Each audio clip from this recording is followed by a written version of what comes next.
The Nigerian Ministry of Information and Communication Technology and its Minister Mrs. Omobola Johnson are committed to introducing and welcoming girls into ICT. This information was shared by Malam Olufunke Baruwa, the Technical Assistant Research of the Ministry, at the launch of the ICT Club of the Pyramid of Excellence Schools in Abuja. Mrs. Baruwa noted that Nigeria's federal government, in partnership with information and communication technology solutions provider Huawei, will train 1,000 girls in ICT. The project aims to financially empower female pupils by improving their chances of getting employment with basic ICT skills.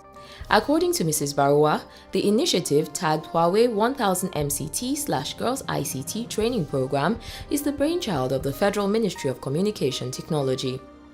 She's quoted as saying, "The ICT sector is emerging as the fastest growing sector in Nigeria, recording a 30% year-on-year growth with the potential to significantly contribute to increasing the social welfare of men and women in the future." Towards this end, the federal government is committed to changing the perception of young people to ICT and encouraging positive interest and engagement in their academics, as well as to pursue future careers in ICT.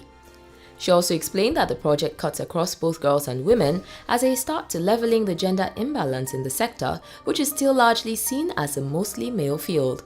In this regard, she's quoted as saying, "This disparity in adoption of ICT by women and girls globally reveal a big gulf between women and men in the adoption of ICT that needs to be bridged.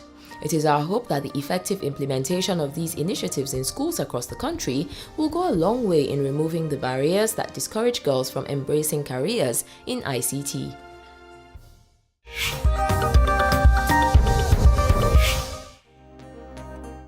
Namibia's health sector has had to defend itself against accusations by some people, particularly a vocal group of 4 friends who claim to have been eager to volunteer their services in Ebola-affected countries but were surprisingly turned away from registering last month.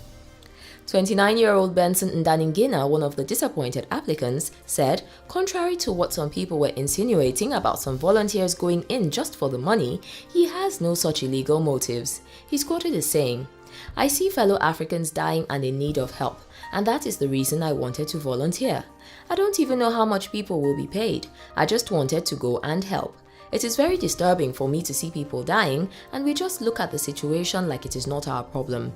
When Benson was asked if he's afraid of getting infected, he said hundreds of people who have been on the mission in West Africa were still hale and hearty, adding that, "If I do get infected and I die there, then it is my time to die, and I would know it was for a good cause." Although Namibia's Ministry of Health and Social Services made a call to Namibians in December 2014 to volunteer in Ebola-stricken countries, the nation is yet to send volunteers or any team of medical personnel to the countries. The country, however, has given $11 million Namibian to Guinea, Liberia and Sierra Leone through the African Union so far. Spokesperson for the ministry, Esther Paulus, has said that negotiations with the relevant ministries and stakeholders were still ongoing and that the ministry itself does not have enough health professionals to send out. The sector is still looking at other ways of getting the needed human resources. She's quoted as saying, "The ministry is still busy with the verifying process of the volunteers' applications, and we are also still in talks with relevant ministries such as Home Affairs and Immigration and other stakeholders such as the World Health Organization and the African Union. We still have to come to conclusions about the terms and conditions, remuneration packages, and whether the country is ready to send people out." The United Nations has said that Nigeria has given more than $3.5 million towards the Ebola response in Guinea, Liberia and Sierra Leone, and other countries such as Cote d'Ivoire and Kenya have also contributed. Many of these countries have also sent volunteers and health personnel to the regions affected.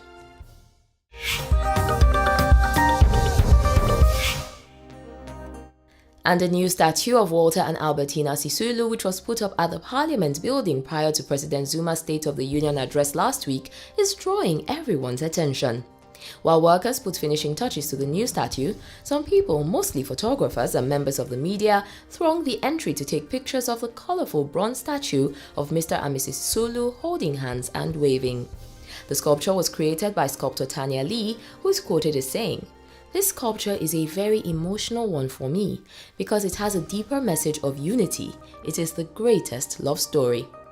Walter Sisulu was a South African anti-apartheid activist and was Secretary General and Deputy President of the ANC at different times.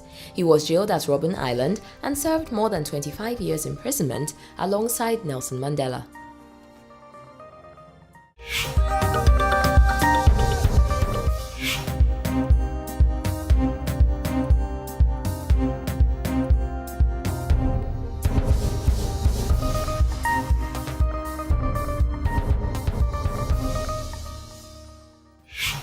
And guys, it's time for us to take a quick break, but when we get back, there's plenty more to come. Don't go anywhere.